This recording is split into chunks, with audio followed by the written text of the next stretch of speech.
Hello again, and thanks for joining me for our weekly episode of NCIA Today. I'm your host, Bethany Moore, NCIA's Deputy Director of Communications, checking in with you every Friday with updates on what's happening in the cannabis industry and here at NCIA. Okay, it's been quite a week, so let's get right to it. I'll remind you every week so you don't forget that our annual Board of Directors nomination process has begun, so please submit your applications between now and September 30th. Board members help build membership, fundraise, and ensure that NCIA continues to be the strongest force advocating for the industry on Capitol Hill. Learn more on our website and submit your application by Thursday, September 30th. Also, our government relations team, CEO, and policy leadership recently sat down for a fireside chat webinar to unpack the new Senate bill draft for the Cannabis Administration and Opportunity Act, the KOA. Did I say it right? They took a deep dive into restorative justice policies, regulatory frameworks, and the outlook for getting to 60 votes. Please head to our website and download the executive summary, as well as the longer formal response and a supplementary report with an economic analysis of the bill. In the meantime, here's a short video clip with highlights from our Fireside Chat webinar we hosted on Wednesday, the 1st, with our government relations team and the NCIA policy leadership.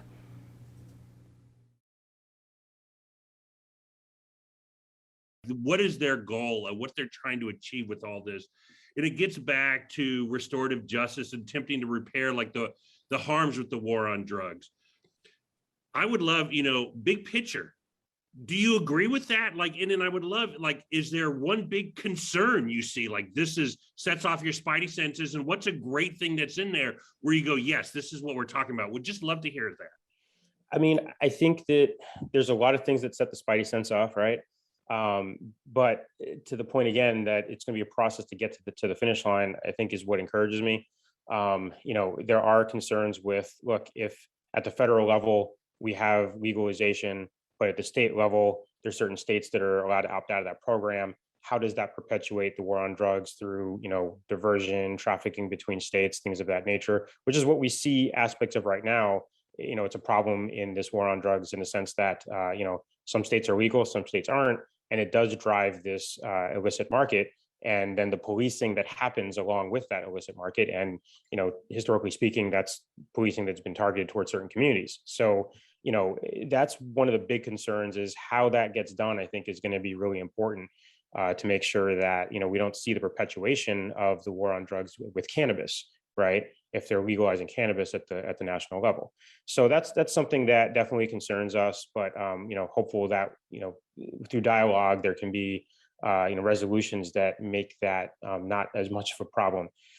So yeah, I think that, a good thing I think also is bringing in, there is language in there about SBA grants and programs to be able to not just for social equity applicants in cannabis, but also for some of these communities that have been harmed on the war on drugs.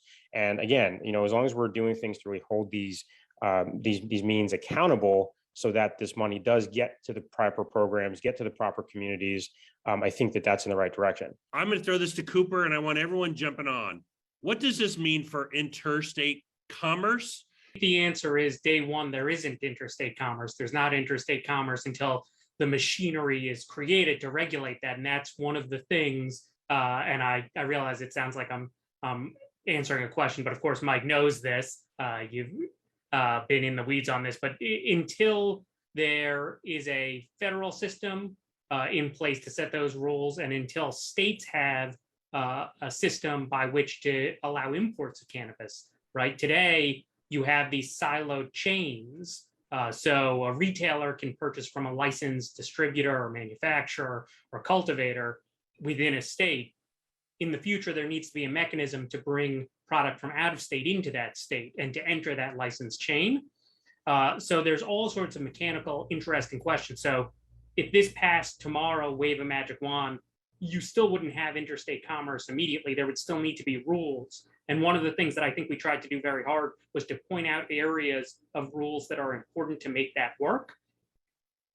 Yeah, I'll just add to that, we're fortunate in that the various state and local regulators are meeting now and have been meeting for several months, frankly, for years now, discussing regulatory issues amongst themselves and uniform standards, and of course, interstate commerce as well, right? And so, while Cooper is absolutely correct, there's going to have to be a rulemaking that happens before we actually have interstate commerce.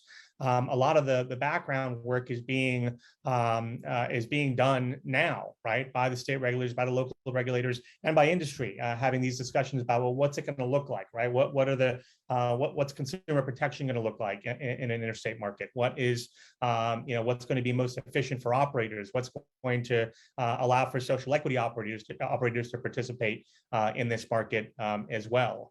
And so, fortunately, those conversations are ongoing now. And hopefully that will help us kind of get from point A to point B a little bit quicker once the bill passes. Well, and one of the first laws that has to change is in each state. Pretty much every state, it's illegal to transport in or transport out. So it's just totally illegal. They'll have to change that law.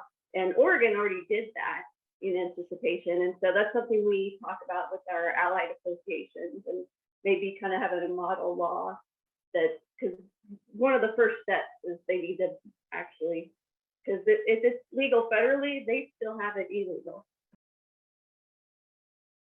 All right, moving on to other highlights from the week, we learned about an underutilized but effective funding source for cannabis companies called CPACE, which stands for Commercial Property Assessed Clean Energy.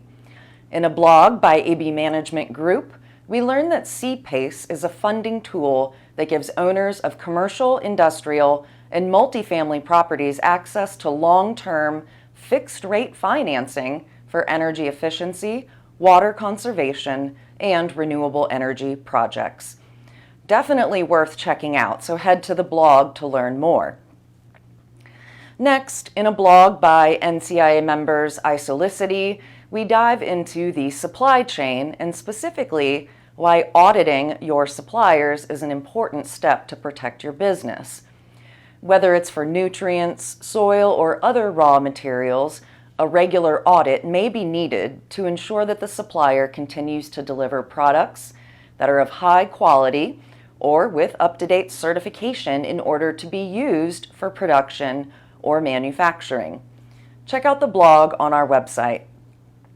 Also, NCIA's Retail Committee shared a new blog with us about what the passage of the Safe Banking Act would mean for retail cannabis businesses. Are you subscribed and tuning in to both of our weekly podcasts, NCIA's Cannabis Industry Voice and NCIA's Cannabis Minority Report? Fantastic, just checking. And finally, I'm looking forward to seeing many of you in Detroit, Michigan later this month at the Midwest Cannabis Business Conference.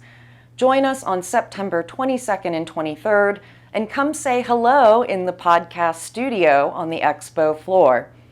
The City of Detroit and the TCF venue will be requiring face masks at the event in order to keep everyone safe, and we'll be providing hand sanitizer stations throughout the venue. So get yourself some fresh new fashionable KN95s and make your travel plans now. You can review more information about our plans to keep everyone safe on the show's website. Current NCIA members receive discounted or even sometimes free tickets to our trade shows, depending on your membership level. So don't leave money on the table. Head to www.midwestcannabisbusinessconference.com today to secure your tickets. You'll soon be hearing more about our 7th annual Cannabis Business Summit and Expo in San Francisco as well, being held later in the year on December 15th through 17th, so stay tuned for those updates soon. In the meantime, we'll see you on Twitter, Facebook, LinkedIn, and Instagram so you can stay inspired and connected. If you're a member of NCIA, log into NCIA Connect and spark up a conversation with your fellow NCIA members and colleagues today. Have a wonderful Labor Day weekend, and we'll see you next week.